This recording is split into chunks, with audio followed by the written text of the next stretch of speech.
Good evening and welcome to Newsnight. I'm Amritpal Singh. This is a show on which we tell you what happened around the globe and in the country in the day just gone by. We'll track all the big developments. Today was Chakravarthi, which was celebrated all across the country. We'll tell you the developments that happen in the world as the U.S. House of Representatives passed the COVID relief package of $1.9 trillion. President Biden now has to sign it, and it has been finally approved by the U.S. Congress.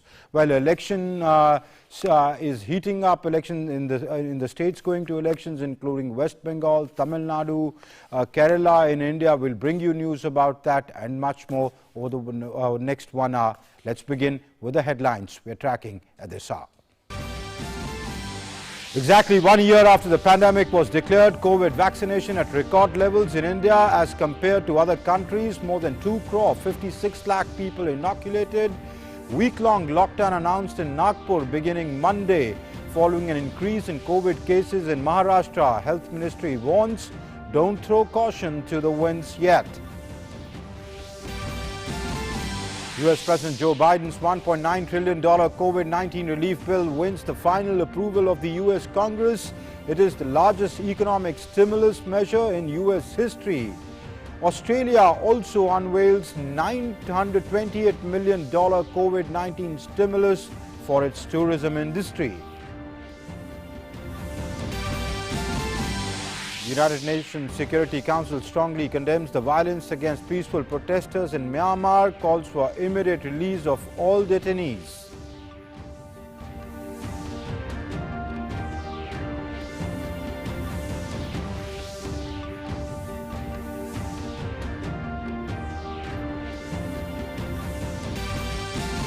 First ever summit meet of the quadrilateral framework to take place virtually on Friday.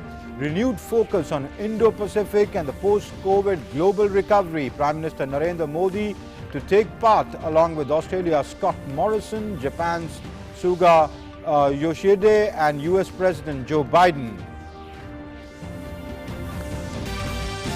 Prime Minister Narendra Modi releases the e-version of Swami Chidbhavananda Ji's Bhagavad Gita, says traditions and technology have been merged.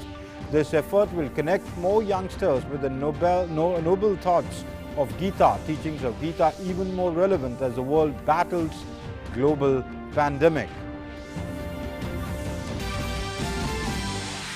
Prime Minister to launch the Azadi Ke Amrit Mahotsav to commemorate 75 years of independence on Friday, will flag off the Freedom March from Chakravarthi Ashram, will launch several cultural and digital initiatives on the occasion. Prime Minister will also address a gathering at the Sabarmati Ashram. Political temperature rises in West Bengal. Blame game intensifies after Chief Minister Mamta Banerjee got injured in Nandigram. Both TMC and BJP meet election officials over demand for a probe. Congress and BJP both call the Chief Minister's injury a political stunt. Mamta appeals for peace. Mahakumbh 2021 commences with the Shahi Snan at Har Ki Pauri. Mahashivratri celebrated nationwide. Thousands of sages along with devotees throng Shiva temples to offer their prayers. President, Prime Minister and other leaders greet the nation on the occasion.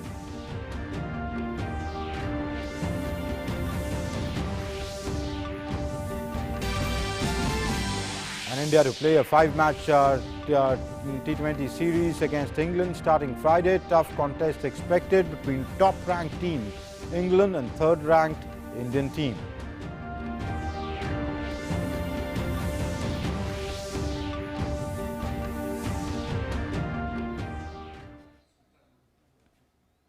So the COVID vaccination drive is going on full steam in the country. If you look at the comparative analysis of how COVID vaccination is going on, India ranks number first in the world, is very high as compared to others. But not just vaccinating Indians is the priority of of India, but also to provide vaccines to other countries as well under Operation Vaccine Maitri. If we look at how Vaccine Maitri is progressing, there are about 70 countries, 70 countries and UN workers that India has already provided vaccines to. If we look at Asia, India is the world leader in providing vaccines. It's provided vaccines to our neighborhood, Bangladesh, Myanmar, Nepal, Bhutan and Maldives. Many of these vaccines are provided under the grant, under grants, which mean they have been given free of cost. If you look at Bangladesh, Myanmar, Nepal, Bhutan, Maldives, Mauritius, Seychelles, Sri Lanka, Bahrain, they have been provided under grant. That means free of cost vaccines have been provided to them. With some other countries, India has commercial supplies. These are the countries that we are putting out on our screens where vaccines have been provided. You can see a map of what all countries India has provided vaccines to under Asia. As I said, Mauritius, Sri Lanka, Afghanistan, Tajikistan, Mongolia have been provided with vaccines. Cambodia has been provided with the vaccines. It's not just Asia. India began with neighborhood first, providing vaccines to Bangladesh, the other neighboring countries like Sri Lanka, Nepal, even Afghanistan, but then expanded. If you look at West Asia, India has provided vaccines to Iran, which is the latest in terms of joining the recipients of the vaccines. If we look at Africa, vaccines have been provided to Seychelles, Morocco, Egypt, Algeria and South Africa. Many of these countries have received vaccines either through COVAX or the Gavi program, which is a program where India supplies, it's a UN mandated program where India supplies vaccines and then they are given to the countries that need it most. But with many countries, India has a commercial arrangement. In Africa, Ghana, Ivory Coast, Congo, Angola, Gambia are the countries that India has provided vaccines to. Now, these are the vaccines. These are both Covishield and COVAX vaccines that have been provided. The other countries in Africa include Nigeria, Kenya, Lesotho, Rwanda, Sao Tome and Principe. Now, these are the countries that India has been giving these vaccines to. Most of these countries have been given COVAX vaccines as well. Senegal, Mali, Sudan, Liberia, Malawi. Now, COVAX, if you remember, is an Indian-developed, Indian-researched vaccine produced by Bharat Biotech in India. The other countries of Africa include Uganda, Togo, Djibouti, Somalia and Sierra Leone. Now, so basically India has reached out to various countries in various continents. Look at the continent of Africa if you see. These are the countries, these red markers are the countries like Botswana, Mozambique, Ethiopia, Benin, Eswatini. Now, these are the countries that India has provided vaccines to in the African continent, many of them through COVAX. India has provided vaccines to European countries like Serbia, Ukraine and including the United Kingdom. So these are the countries. If you look at now the Caribbean, the Barbados, Dominica, Dominican Republic, St. Lucia, St. Kitts and Nevis, these countries have been provided vaccines under the COVAX program. Where these countries were provided vaccines. Now, Gavi and COVAX, as I said, are countries who get from the global pool that India provides. So truly India emerging as the pharmacy of the world. India has provided vaccines to these South American countries, Brazil, Argentina, Suriname, Guyana, El Salvador. So it's almost reaching out to all continents of the world where India has emerged. Guatemala, Nicaragua, Belize are the countries that India has provided vaccines to in South and Central America. If you look at North America, Mexico and Canada have been recipients of the Indian vaccine. With many, because India, the pharmacy of the world that India has emerged with its huge pharma infrastructure, it's producing vaccines and going on with the biggest vaccination drive of the world, not only for its own citizens, but also for the citizens of the world. And but even as the COVID vaccine drive, as I said, in the country is going on full steam, There is some cause for worry. The Union Health Ministry has raised concern over a surge in novel corona cases in a few states in the country, including the massive explosion of infections in Maharashtra for the last few weeks. The centre has warned not to take the virus for granted yet.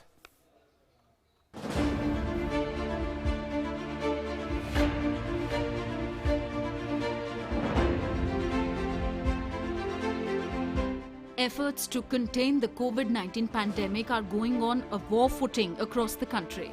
While it is worrying that some states are reporting rising cases, but COVID vaccination figures touching record numbers is heartening. The cumulative number of COVID-19 vaccine doses administered in the country has crossed 2,56,90,000.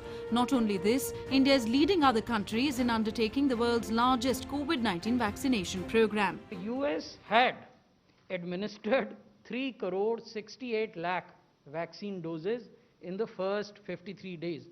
India in the first 53 days, 2,56 lakh. Brazil, 1,13 lakh. Turkey has done 1 crore. UK, they started their vaccination on 8th of December. And their figure in first 53 days was 94 lakhs. These visuals are from Maharashtra, where Chief Minister Uddhav Thackeray took the first dose of the COVID vaccine on Thursday. The state is continuously reporting the highest number of daily new cases of COVID-19 in the country. The state administration is thus mulling imposing a lockdown in some parts of the state. For starters, a week-long lockdown in Nagpur will come into effect beginning Monday. When we say that there are 1,89,226 active cases in the country, we must give you granular data also. These are the 10 top districts in terms of active number of cases in the country. Pune, Nagpur, Thane, Mumbai, Bengaluru Urban, Ernakulam, Amravati, Jalgaon, Nasik, Aurangabad. So you will see that out of these 10 districts, 8 are in Maharashtra. Nagpur शहर में बढ़ती हुई तेजी से corona बाधितों की संख्या 15 मार्च से 21 मार्च तक के शहर में पूर्णतः लॉकडाउन घोषित किया जा रहा है। यह लॉकडाउन पुलिस आयुक्तालय का जो सीमा है उस सीमा के भीतर रहेगा, जिसमें एनएमसी भी आती है। इस लॉकडाउन में कड़क ऐसी संचार बंदी रखने का पुलिस विभाग को मैंने निर्देश दिया है। Prime Minister Narendra Modi's mother, Hiraben, took the COVID vaccine on Thursday. Sharing this information, the Prime Minister tweeted, "Happy to share that my mother has taken the first dose of the COVID-19 vaccine today. I urge everyone to help and motivate people around you who are eligible to take the vaccine." The death rate due to corona in the country still remains at its lowest level. Currently, there are 1.89 lakh active COVID-19 cases in the country. The Health Ministry has urged people not to be complacent about the disease. Don't take the virus for granted. It can come up unexpectedly. It can come up when its own dynamics, part of which we don't know, favor the virus.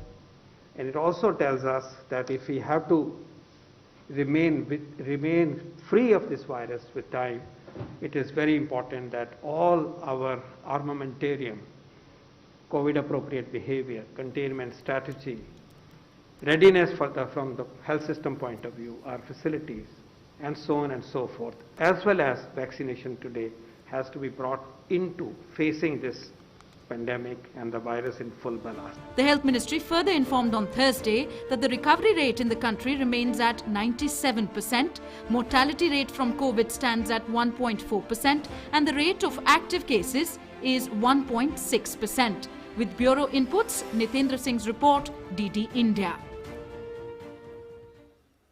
And with the United States House of Representatives passing the $1.9 trillion COVID-19 relief bill, $1 billion COVID relief bill, the U.S. congressional approval for the president's relief package is final. This is one of the biggest stimulus plans in the history of the country. The move is expected to bring the limping U.S. economy, which was afflicted by the pandemic, back on track.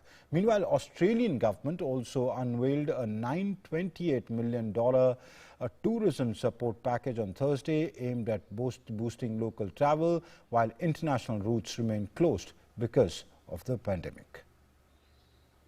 In a bid to protect their citizens from the pandemic distress, most countries around the world are effecting stimulus measures to revive the downturn in the economy. The US Congress approved one of the largest economic stimulus measures in US's history. Passed by a partisan vote, the $1.9 trillion COVID-19 relief bill is being described as a critical response to the COVID-19 pandemic. Vaccines bring hope and healing in so many ways. Again, a vaccinated American is the only way to beat the pandemic, get our economy back on track, and for us to get back our lives and our loved ones. You know, that's why the American Rescue Plan was so critical. The bill sends $1,400 direct payments to most Americans and their dependents and extends a $300 per week jobless aid supplement. The plan also makes an individual's first $10,200 in jobless benefits tax-free. It also expands the child tax credit for 1 year. The plan also puts about $20 billion into COVID-19 vaccine manufacturing and distribution. It adds $25 billion in rental and utility assistance and about $10 billion for mortgage aid, and includes an expansion of subsidies and other provisions to help Americans afford health insurance. The Australian government also unveiled a $928 million tourism support package on Thursday aimed at boosting local travel while international routes remain closed because of the coronavirus pandemic. 800,000 tickets to ride for Australians to go out and ensure that they can experience this amazing country. That's what this is about. To keep people in their jobs, we've got to put planes in the air and we've got to put tourists on the ground. The Australian tourism industry needs more tourists. They want to get on and run the businesses and welcome the tourists and provide the world-class services that they do. Tourism is a major growth driver for the Australian economy, generating 60.8 billion Australian dollars in gross domestic product in 2018-19 and employing around 5% of the country's workforce.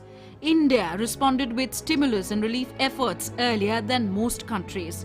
India's stimulus packages lean heavily on measures to increase liquidity, such as loosening bank lending restrictions or sending tax rebates early. In March last year, India announced a $22.5 billion spending plan to help the nation's poor cope better with the pandemic.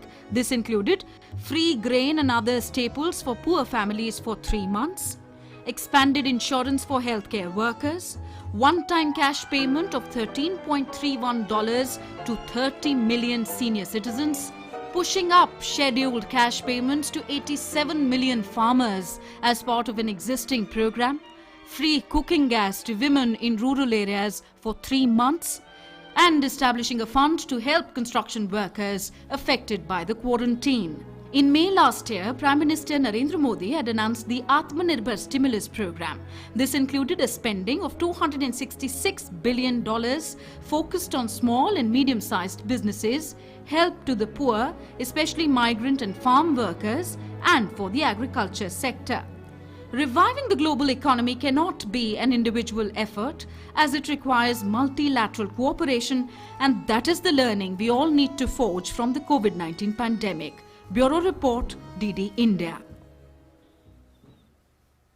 So as countries are injecting stimulus into their economies to deal with the COVID distress, we ask our in focus question tonight. US Congress okays Biden's $1.9 trillion COVID relief package. That's the question that we're asking in focus tonight. Will it really help? I have with me to talk about that Ranjan Chakravarthi, former secretary at the Ministry of External Affairs, a former diplomat, and also Professor Harshvardhan Panth, who's distinguished fellow at the ORF. Both gentlemen, many thanks for joining. Even as the Congress, though in a partisan vote, in a very, very partisan vote, none of the Republicans voted either in the Senate or in the House for President Biden's relief package. The big question now is, will this huge bill with a huge price tag be able to cure America of its ills? Ambassador Chakravarthi, first you.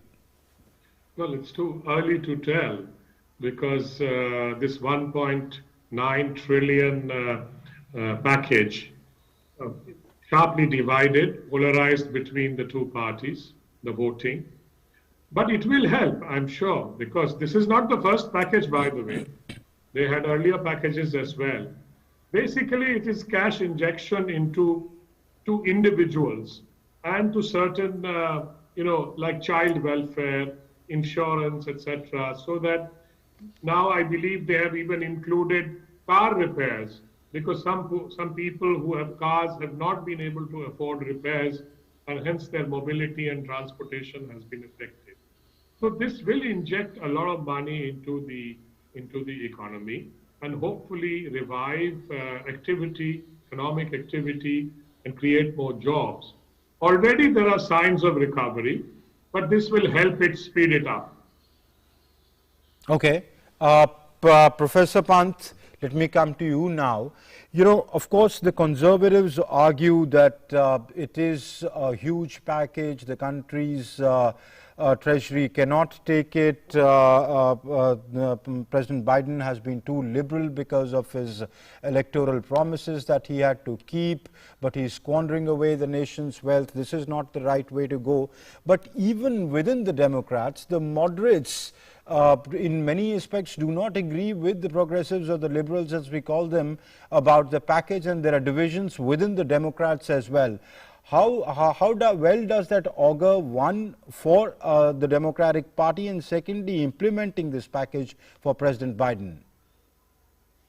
Well, in terms of the larger political discourse in the country, what Mr. Biden seems to have done at the moment is to put the Republicans on back foot, because the Republicans were trying to make sure to derail the passage of this bill for some time now. And it's very clear if you look at the opinion polls that have come out in the last day, in the last few hours, it's very clear that a large part of the American public supports this initiative.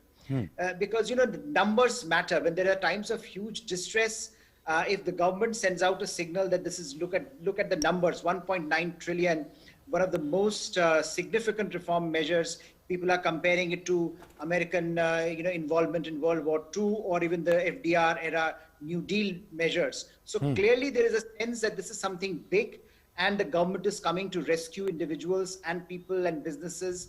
And this is something that is reassuring to a large population, which is feeling almost, parts of which have almost given up on the economy because of the crisis and multiple problems that they had been facing over the last year.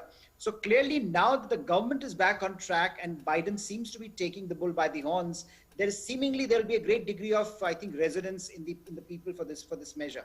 What I think the challenge would be that a large part of the resources are to be given to, of course, individuals, but also to states. So how will the states implement it? And that's where your question is interesting, that some of the conservative leaning states might take a different view of some of the measures that are being proposed. And as they've always made it very clear that they would like to, while they would also like to inject liquidity into the system, they would like to make it much more measured, and they would like to see it linked with productivity and employment. Because at the end of the day, that's the difference between the Republicans and the Democrats. The Republicans always link their support to productivity enhancement. So it will be interesting to see how individual states, which are run by the Republicans, do with this. But I think at the moment, we do see this as first big triumph of the Biden administration. Okay. Ambassador Chakravarthi, the critics of this package argue that it's basically doles, and doles don't help people. One-time doles really don't help people. You need a sustained program to get the economy on track, and this is where this package falls short. What is your assessment? Well, I think that's the Republican argument, and they have always argued that such doles should not be given because it makes people lazy. That's the very right-wing ideological argument.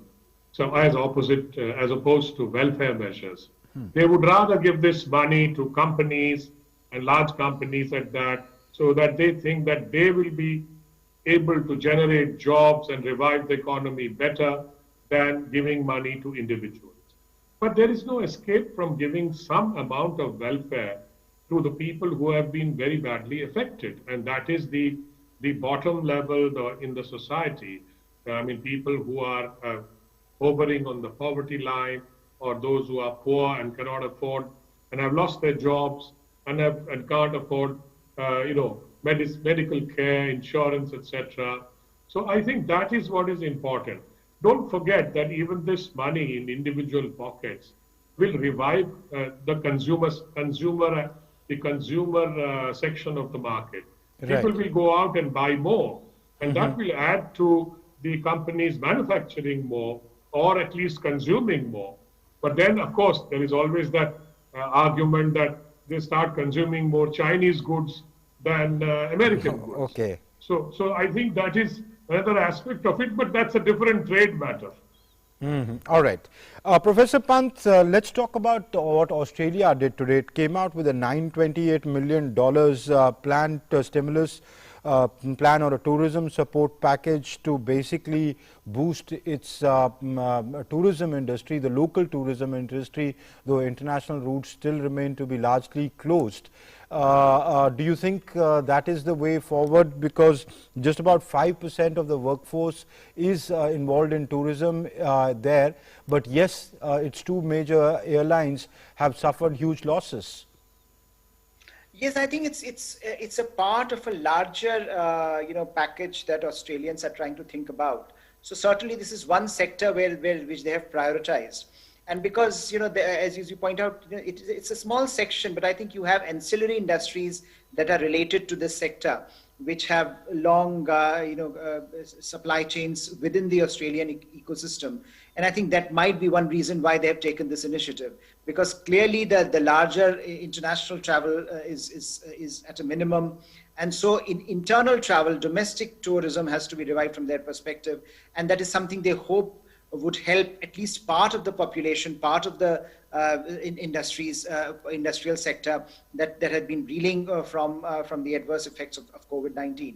But I think again in Australia, we see a very interesting debate about the future of the aid package happening. That's that they have come out with this particular targeted package, but in terms of the larger package, there are still differences, and there are still questions about what the Australian government can and cannot do to bring the economy back on track. But I think what we are largely seeing globally is that there is a lot of pressure on governments today to come out with a graded response to this problem. The question that you were earlier raising about America, that that there is critics have said that there has to be a long-term plan for bringing the economy back on track, which is certainly true in the context of the immediate liquidity will enhance economic rates of growth. Some are pointing out, I think there was a poll of economists that said American economy is going to rebound to 6%, which is going to be unprecedented in the last, I think, 3 to 4 decades, in fact. So that is going to be a huge initial push in terms of economic recovery. But globally, what we are looking at is sectors, businesses demanding a graded response from governments. And this is something I think, interestingly, if you go to Indian context, India started doing it much earlier, in March 2020 onwards, when Indian government started looking at individual sectors, in individual categories of people and responding to that. It is now being emulated, or at least being asked to be emulated across the world today. In fact, India, if you look at what India did, as you point out, in March 2020, it came out with free grains and staples for poor families for about 3 months. Then that was extended, free cooking gas to women in rural areas. Excuse me, for 3 months, establishing a fund for helping of construction workers who were affected by quarantine. Then, of course, there were other monetary measures like, the RBI cutting the repo rate, the interest rates being cut. So those were the measures, though there was a funding announced under the Atmanirbhar program of about $266 billion, but that was much of that, spending was already being done. So that was, in that sense, a cumulative figure. So huge spending by governments, is that the answer to the distress that the world feels right now, or is seeing itself in the distress the world is seeing in itself right now? Well, yes and no. because in the sense that some people will say that's not the right method, but it has been tried before. During the Great Depression, for example, I think these kind of measures were taken where people had to be put to work, for example. And then somebody had said at that time, make them dig holes and then fill them up. I mean, for no reason at all. But then they would get some wages and they would get some sustenance for their families. So this is also a humanitarian issue. Don't forget that so many people lost their jobs. They had to leave the cities, and we saw that exodus in India as well. So I think this is important from that point of view. How do you sustain these people? They are our citizens till the economy bounces back, which it is doing now because of some of these measures. So I think this is important from that point of view as well. I mean, it cannot be purely ideological, this kind of stimulus. And I think, as I talked about, that putting money into the pockets of people also raises demand in the market because they consume more once they have more money. So I think that these stimuli are important for rejuvenating the economy at this stage. All right. Professor Panth, before I let you go, very quick question. As the Quad leaders meet tomorrow, of course, the focus would be on the Indo-Pacific, but post-COVID recovery also would be key on the agenda. Now, all these measures, all these countries have announced is essentially for their own populations. Every country in this hour of distress needs to fend for itself and its citizens. But it's also a global problem. Can countries cooperate with each other to emerge from this global economic crisis? Well, it is not simply necessary. I think it is imperative. If the global economic recovery has to happen, all of these countries, especially the major powers, major economic powerhouses of the world, will have to do much more in terms of looking at each other and learning, not only learning from each other's responses, but also leveraging each other's strengths. So I think what these individual nations are doing in responding to the wider challenge, in bringing out their own respective policy measures to support their own population. At the end of the day, if Indian economy revives, that's going to help other economies. If American economy revives, that's going to be the engine for global growth. And if you look at the numbers, it's very clear that India is going to be one of the best performers this year in terms of the numbers, sheer number of the GDP, rate of growth. But Indian economy, to sustain that rate of growth, will require support from other countries, from their economic growth, from their economic measures. So I think the four major powers, when they meet tomorrow, will have this on the agenda as well, how to bring greater coordination on economic measures, because at a time of extreme economic dislocation, unless global powers are willing to work together at a multilateral level, we will not see this recovery, individual economic recovery, on a sustained basis, either individually or at the global level. So I think it's very, very important. Absolutely. The global village that we are, we cannot exist in silos. Both gentlemen, Ambassador Chakravarthi, Professor Panth, many thanks for being on the show tonight and lending us your insights. Thank you. And moving on, Gambia's Health Minister Samate has thanked India for the COVID-19 vaccines it has provided both under COVAX initiative as well as the commercial dispatch. Even through the pandemic, India continued supplies of medicines and other assistance to Gambia. We are all very happy and proud that they developed, this vaccine was produced rather there, and then we are all using it. So we want to tell the people, the government and people of India and the Serum Institute of India that we are all proud of them. The Serum Institute of India has become a household name. Even during this COVID-19 pandemic, the India government provided a whole lot of resources, including medications, hydroxychloroquine and other medications, and other supplies were provided by the government of India. So we are very appreciative of the efforts. Friday is going to be a landmark day in terms of multilateralism, with a new framework for cooperation crossing another milestone in interest of peace and progress, especially in the Indo-Pacific region. The day will see the Quad holding its first ever summit-level meeting virtually. Summit-level meeting is where the heads of government, heads of state meet. The Prime Minister Modi will be part of it, along with leaders from the United States, President Biden, from Japan, Prime Minister Suga, and Australia, Prime Minister Morrison.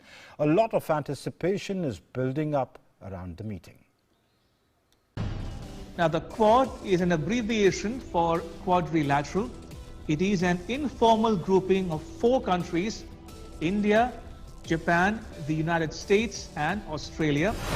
As a political construct, the Quad and the Indo-Pacific acquired a salience of its own after maritime disputes between China and its neighbors raised tensions in the region.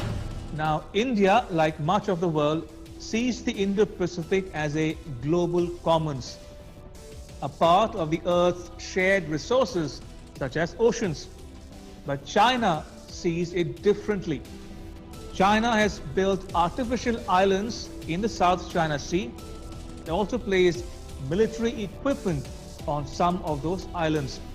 So militarization of the South China Sea is happening already. The Quad first came together loosely as a core group of countries in the aftermath of the 2004 tsunami. By 2007, it had held its first official meeting at Manila. But the second Quad meeting did not take place until 2017, again at Manila. Since then, the Quad has met every year.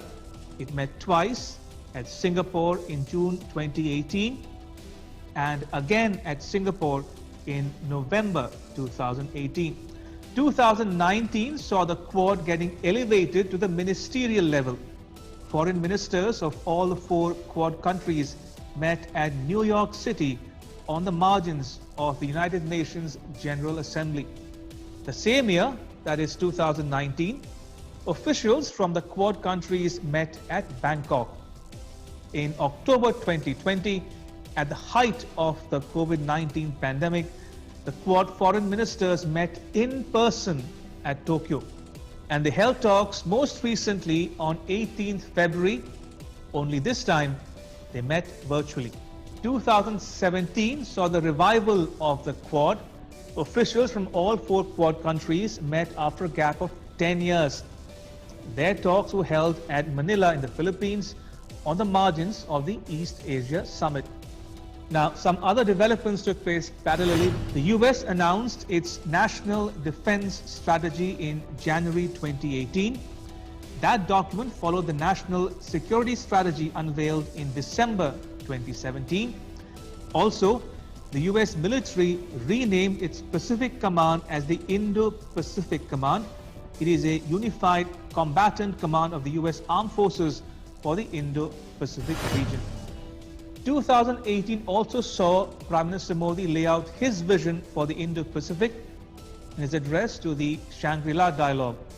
He said, I quote, India does not see the Indo-Pacific region as a strategy or as a club of limited members, nor as a grouping that seeks to dominate, and by no means do we consider it as directed against any country. A geographical definition as such cannot be. India's vision for the Indo-Pacific region is therefore a positive one, and it has many elements, unquote. 2020 was the year of the COVID-19 pandemic. It was also the year when the Quad Plus began to take shape. In March 2020, diplomats from all 4 Quad countries discussed about the COVID-19 pandemic. Officials from South Korea, Vietnam, and New Zealand took part in it. And a month before the 2020 US election, the Quad met for the 7th time at Japan. It was the second Quad ministerial. The foreign ministers of Quad countries met in person at Tokyo 18th February 2021 when new US President Joe Biden hit the ground running and took the initiative to call the 8th meeting of the Quad in a virtual mode. It was the 3rd Quad ministerial meeting attended by new US Foreign Minister Antony Blinken, and it was the first such meet under US President Joe Biden.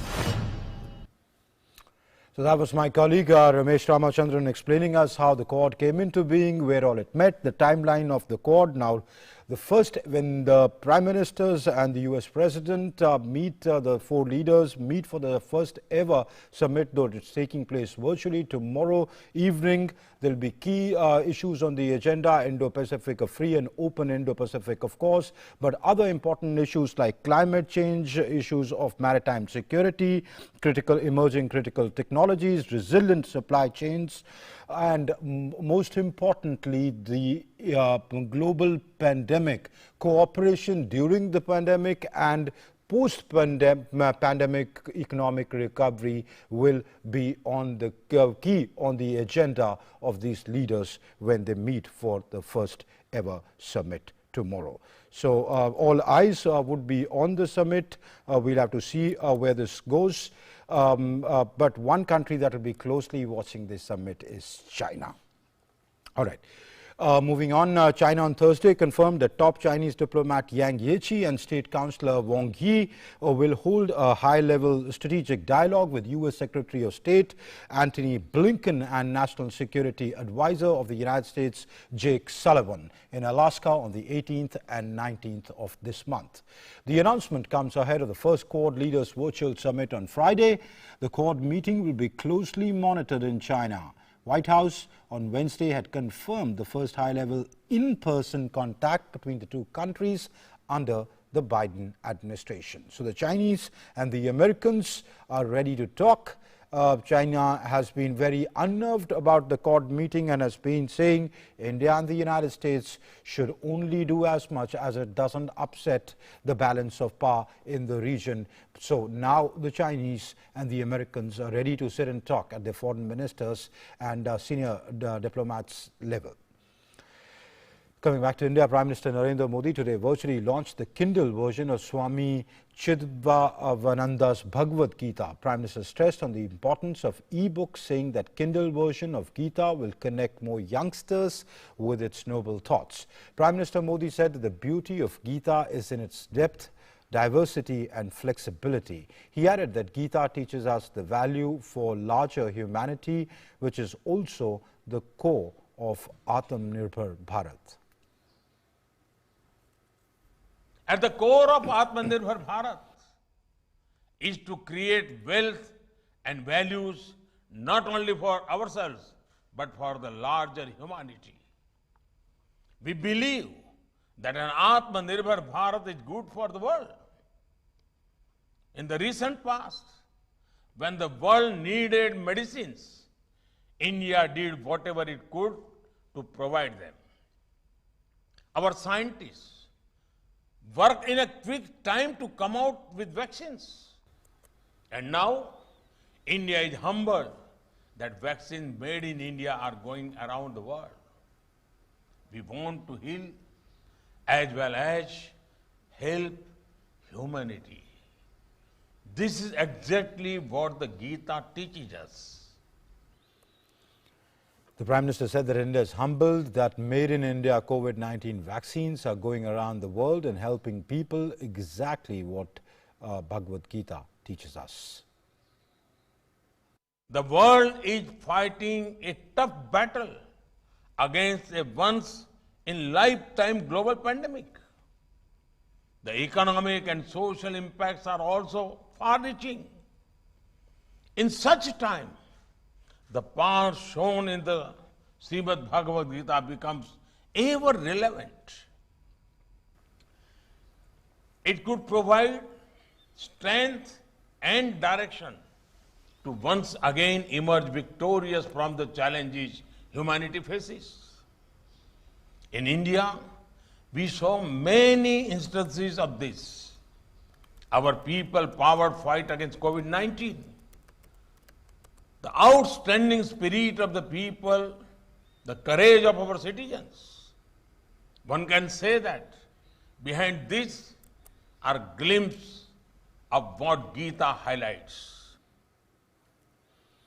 All right, the political temperatures are rising in the country, especially in the states going to elections. West Bengal was going to be a very heated election, as we all know. Now, West Bengal Chief Minister Mamata Banerjee has been hospitalized after sustaining injuries while in Nandigram on Wednesday.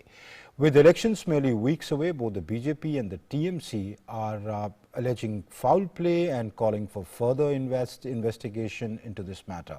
More in this report. Hours after filing the nomination papers for the coming assembly elections, West Bengal Chief Minister Mamata Banerjee said she was attacked on Wednesday while in Nandigram. The Chief Minister said she was pushed by 4 or 5 people against her car and had the door shut at a time when there was no police personnel around her. She released a video message on Thursday urging people and party workers to stay calm. She also said she will not be rescheduling her election work for the injury but will have to remain wheelchair bound for some time. Meanwhile, BJP condemned the incident and said she was doing drama for sympathy. चुनाव आयोग को चाहिए कि उनके द्वारा उम्मीदवार के पीछे चल रहे वीडियो में ऐसा क्या आया है उसको सार्वजनिक करना चाहिए, जनता को पता लग जाएगा कि उसमें कौन है. 2 eyewitnesses have come forward to share what happened. They claim that the TMC Supremo was not pushed or attacked.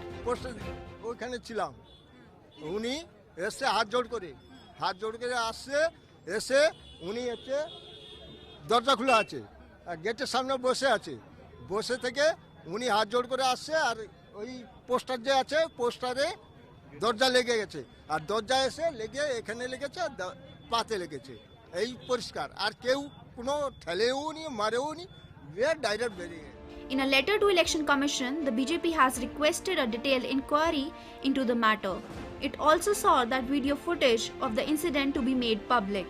The TMC delegation on Friday had a meeting with Election Commission officers in Kolkata and demanded a thorough probe. Those responsible for this heinous incident need to be brought to book.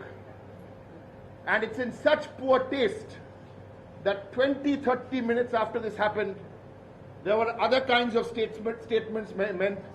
We condemn those statements. West Bengal Congress chief Adhir Ranjan Chaudhary also accused her of resorting to hypocrisy and theatrics to gain public sympathy ahead of assembly polls in the state. सरासर एक सियासी पखंड, ये सियासी पखंडी करने में माहिर है और चुनाव के पहले जब उन्हें ये महसूस हो रही है कि नंदीग्राम में उनके लिए मुश्किलें बढ़ रहे हैं, तो उन्होंने ये सोचा कि अभी एक नोटंकी की जरूरत है, ये पखंडी की जरूरत होती है, तो इसलिए पखंड किया जाता है. On Thursday, the doctor treating Mamata Banerjee informed that she has suffered severe bone injuries on her ankle and shoulder. She was also running a slight fever and the doctor said that she will be kept under observation for 48 hours. Bureau Report, DD India. Prime Minister Narendra Modi will inaugurate activities related to Azadi Ka Amrut Mahotsav on Friday. The Mahotsav is a series of events to be organized by the government to commemorate the 75th anniversary of India's independence. It will be celebrated as Jan Utsav in the spirit of Jan Bhagidari.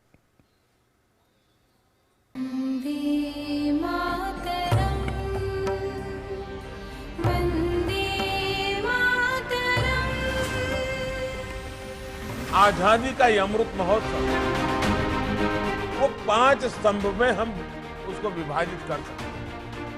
एक तो freedom struggle, ideas at 75, achievement at 75, action at 75 और resolve at 75.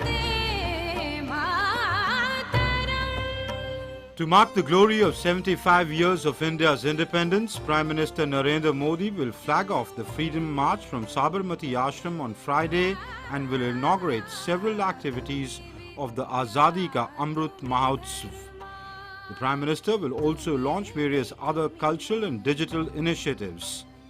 12 मार्च दांडी यात्रा की तारीख है जो 5 अप्रैल तक पूरी हुई है. गुजरात राज्य के 81 नौजवान इस यात्रा को पूरा करेंगे और दूसरा ग्रुप एक और 81 लोगों का होगा जिसमें लगभग 11 राज्य के लोग हैं. वो 75 किलोमीटर की यात्रा करेगा जो साबरमती से नाडियाड तक की होगी. देश के 75 प्रमुख स्थानों पर सभी राज्यों में ये कार्यक्रम आयोजित किए जा रहे हैं। The Mahotsav will be celebrated as Jan Utsav in the spirit of Jan Bhagidari and showcase 75 events capturing the essence of India's past, present and future. Prime Minister Modi has stressed that this festival should embody the glimpse of the glory of Sanatan Bharat and also the glow of modern India. Prime Minister Narendra Modi's call for Atmanirbharta, vocal for local, resonate very much with Gandhiji's call of Swadeshi. It is very clear that Gandhiji remains the soul of the nation. And 75 itself is looking at India 100. So it is a forward-looking thing. But Gandhi inspires not only people in India, but people around the world, and especially young people, in what can be done. And the Dandi March was this very unique way in which he communicated in times when none of our communication mechanisms which we have today were existing. Designed to recreate the atmosphere of nationalism, patriotism and celebration, Azadi Ka Amrut Mahotsav will commence 75 weeks prior to Independence Day 2022 and will continue till Independence Day 2023. Several exhibitions will be organized across the country under the theme 75 Years of Independence. Union Minister for Information and Broadcasting Prakash Javadekar will inaugurate the exhibitions at 6 of 37 locations virtually on the 13th of March at Samba in Jammu and Kashmir, Bengaluru, Pune, Bhubaneswar, Manipur's Moirang and Patna. The exhibitions will feature major landmarks of India's struggle for independence with focus on Mahatma Gandhi, Netaji Subhash Chandra Bose, Sardar Patel and other leaders of the movement who made sacrifices for our country.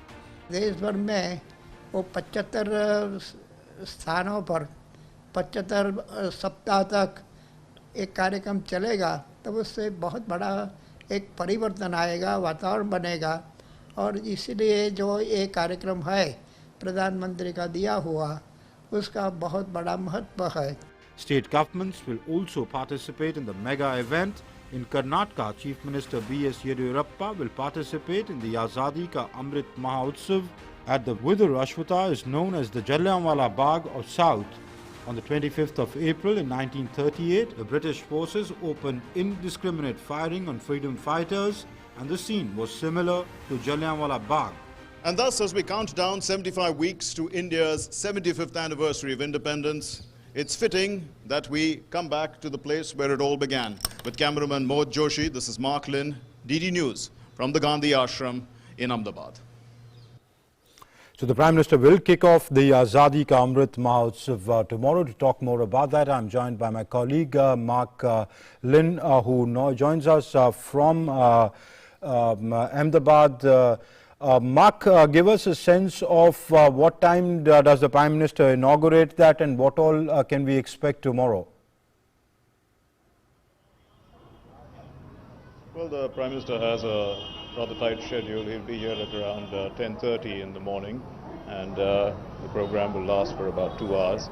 He will first visit the Gandhi Ashram and pay tributes to Mahatma Gandhi, spend a little time there, pen a few lines, and then he will come here to this venue where the function will take place, where he will launch the 75 weeks leading up to India's 75th anniversary with a reenactment of the Dandi March, which 79 volunteers will take part in.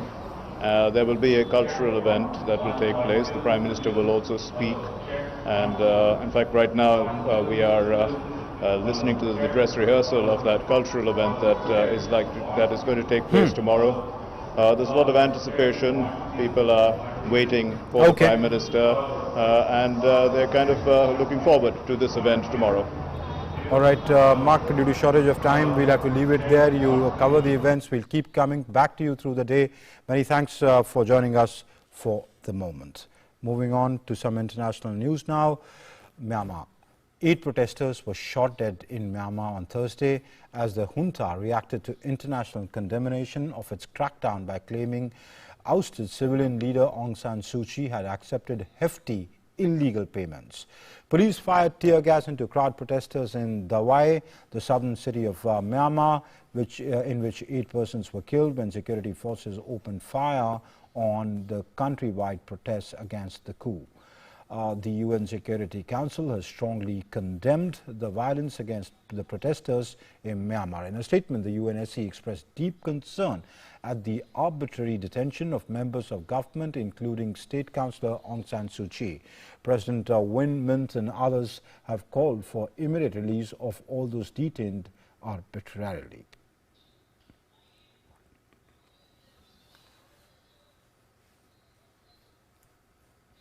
China's 2 sessions concluded on Thursday with the passing of a resolution on Hong Kong which ensures that only patriots can rule Hong Kong. This is Hong Kong's biggest shake-up since the former British colony was handed back to the Chinese in 1997, further reducing democratic representation in the city's institutions.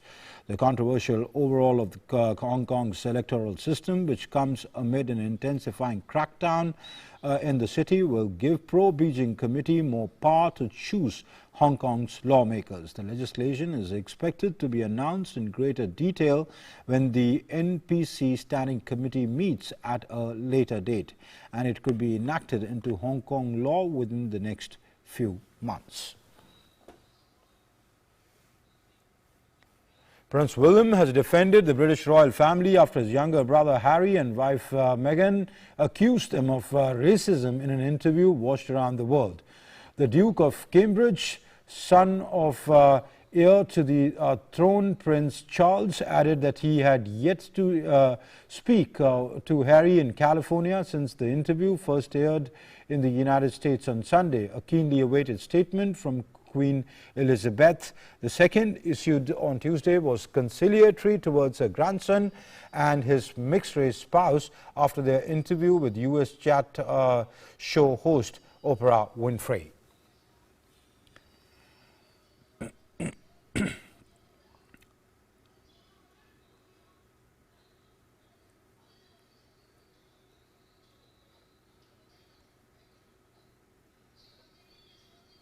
French Foreign Affairs Minister. Okay. All right. Let's move on to the other big story today was Shivratri. The festival of Mahashivratri was celebrated across the country on Thursday with full religious fervor and gaiety. Mahashivratri, or the Great Night of Shiva, is a celebration on Lord Shiva's marriage with goddess Parvati. President Ramnath Kovind, Vice President M. Venkaiah Naidu and Prime Minister Narendra Modi extended greetings to the countrymen on the auspicious occasion of Mahashivratri.